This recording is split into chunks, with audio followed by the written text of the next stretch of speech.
باقاعدہ flight operation شروع ہو جائے گا۔ ملکی سطح پر جو ڈومیسٹک فلائٹس ہیں ان کا سلسلہ کل شروع ہونے جا رہا ہے۔ قطر کی ٹیکنیکل ٹیم طالبان کو مدد دینے کے لیے کابل پہنچی ہے، جو کابل ایئرپورٹ کو رن کرے گی اور طالبان کو فلائٹ آپریشن کے لیے مدد فراہم کرے گی، جبکہ ناظرین کرام جو انٹرنیشنل فلائٹس ہیں اس میں تاخیر ہو سکتی ہے، اس کے لیے تیاریاں بھی جاری ہیں۔ جبکہ ناظرین کرام طالبان کے جو ایوییشن کے سربراہ ہیں انہوں نے بیان دیا ہے کہ کابل ایئرپورٹ پر امریکہ نے بدترین تشدد کیا ہے اور اپنی بدترین فطرت کا اظہار کیا ہے۔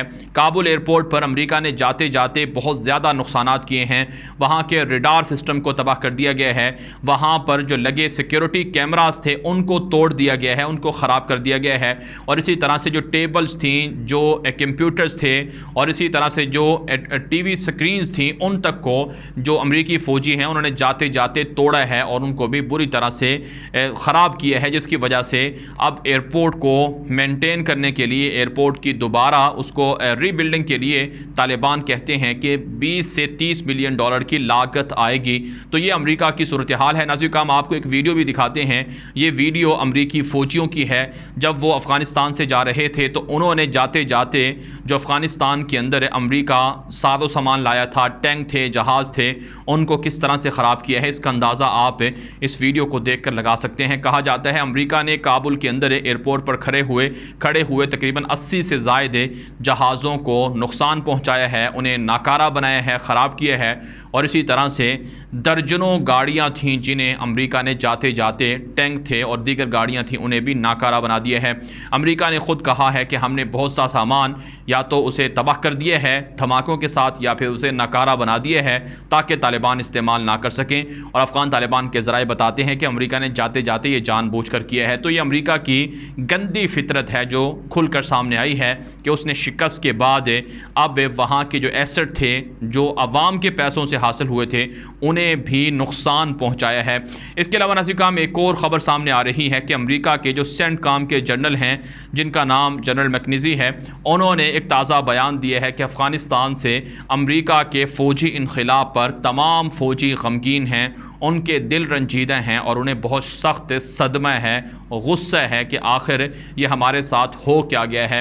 ناظرین کرام امریکہ نے افغانستان کے اندر کتنا نقصان کیا ہے، دنیا بھر میں اس پر امریکہ کو لعان تان مل رہی ہے، کھربوں ڈالر کا نقصان ہوا اور امریکہ کے سینکڑوں فوجی اس میں مارے گئے، زخمی ہوئے، اور اسی طرح سے آج بھی امریکہ کے فوجی ذہنی طور پر ٹھیک نہیں ہیں، درست نہیں ہیں، بیماریوں کا شکار ہیں۔ تو اس لیے دنیا بھر کے اندر جو امریکہ کی بدماشی ہے اور جو امریکہ کی جو افغانستان کے اندر جاریت تھی، اس پر دنیا بھر میں لوگ اب بات چیت کر رہے ہیں اور امریکہ کے اندر امریکہ کو لعان تان کا سامنا ہے۔ تو اس لیے اب امریکہ کی فوج بھی آئندہ کسی ملک میں جا کر حملہ نہیں کرے گی، اگر کرے گی تو اسے افغانستان کا جو معاملہ ہے وہ ضرور یاد رکھ لینا چاہیے کہ طالبان نے کیسے انہیں شکست سے دوچار کیا تھا۔ آخر میں ناظرین کرام آپ کو مقبوضہ کشمیر سے خبر دیتے ہیں۔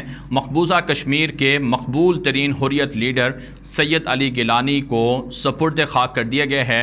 ان کے جسد خاکی کو وہ پاکستان کے پرچم میں لپیٹ کر دفن کیا گیا ہے۔ آپ جانتے ہیں سید علی گیلانی ایک مقبول ترین لیڈر تھے، ایک عظیم مجاہد تھے۔ انہوں نے اپنی ساری زندگی مقبوضہ کشمیر کے مظلوموں کے حق میں گزاری ہے اور مقبوضہ کشمیر کی آزادی کے لیے گزاری ہے۔ انہوں نے بارہا کہا، وہ ہر وقت کہتے رہے، بیمار تھے تب بھی یہی کہتے رہے کہ وہ پاکستانی ہیں اور پاکستان ہمارا ہے اور ہم آزادی لے کر رہیں گے۔ لیکن دوسری طرف سے ناظرین کرام بھارت کا جو بدترین چہرہ ہے وہ بھی کھل کر سامنے آیا ہے۔ انسانی حقوق کے چیمپئن دعوے تو بہت کرتے ہیں کہ پاکستان کے اندر انسانی حقوق کی وائلیشن ہوتی ہے اور اسی طرح سے دیگر اسلامی ملکوں کے اندر انسانی حقوق پر توجہ نہیں۔ آپ طالبان کی مثال کو دیکھ لیں، افغانستان کی مثال کو دیکھ لیں کہ افغانستان کے اندر طالبان کو بدنام کرنے کے لیے پروپیگنڈا بھارت کا میڈیا یہ کر رہا ہے کہ طالبان خواتین کو حق نہیں دیں گے، انسانی حقوق کو پورا نہیں کریں گے، انسانی حقوق کی وائلیشن کریں گے۔ لیکن بھارت کے اندر انسانیت کے ساتھ جو تذلیل ہو رہی ہے اس کی مثال دنیا میں نہیں ملتی ہے۔ ناظرین کرام، سید علی گیلانی کے جنازے میں لوگوں کو شرکت کی اجازت نہیں دی گئی اور ان کے جسد خاکی کو اور ان کی آخری جو تدفین کے مراحل تھے اس میں صرف رشتہ داروں کو شامل ہونے کی اجازت دی گئی ہے۔ اتنا بڑا ظلم کیا گیا ہے اس عظیم لیڈر کے ساتھ، اس عظیم مجاہد کے ساتھ، جس پر آج دنیا کے تمام انسانیت کا سر شرم سے جھک کر رہ گیا ہے۔ یہ کچھ ہوا ہے مقبوضہ کشمیر کے اندر، اور مقبوضہ کشمیر کے اندر بھارت پچھلے 70 سالوں سے جو مظالم لوگوں پر ڈھا رہا ہے اس کی مثال دنیا کے اندر نہیں ملتی ہے۔ پوری دنیا کے اندر ایسا کوئی خطہ نہیں ہوگا جہاں پر لوگوں پر ٹارچر ہوتا ہو، لوگوں کو ان کے گھروں کے اندر ان کو جیل کی طرح سے ان کو رکھا جاتا ہو، لیکن یہ مقبوضہ کشمیر کے اندر ہو رہا ہے۔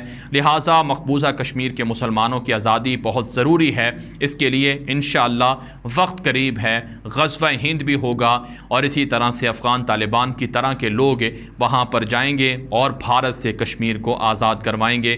مقبوضہ کشمیر کے مقبول ترین حریت لیڈر سید علی گیلانی اس دنیا سے چلے گئے، اللہ ان کے درجات بلند کرے اور ان کی روح پر کروڑوں رحمتیں نازل کرے۔ لیکن ہمارے لیے پیغام یہ ہے کہ ہم بھارت کی درندگی، بھارت کے ظلم اور بھارت کے جبر کے خلاف اٹھ کھڑے ہوں اور ان کے مشن کو پورا کر کے دکھائیں۔ اگرچہ انہوں نے اپنی زندگی کے اندر آزادی کا خواب نہیں دیکھا، آزادی کو عملی طور پر نہیں دیکھا، لیکن انشاءاللہ ان کے جانشین تکمیل پاکستان بھی کریں گے اور مقبوضہ کشمیر کو آزاد بھی کروائیں گے۔ اس ویڈیو کے حوالے سے جو آپ کی رائے ہو کامنٹ کے ذریعے سے ضرور پہنچائیں۔ مزید خبروں کے لیے آپ ہمارے ٹویٹر اکاؤنٹ غلام نبی مدنی کو بھی لازمی فالو کر لیں۔ اب تک کے لیے اتنا ہی، اجازت دیجیے۔ السلام علیکم ورحمۃ اللہ وبرکاتہ۔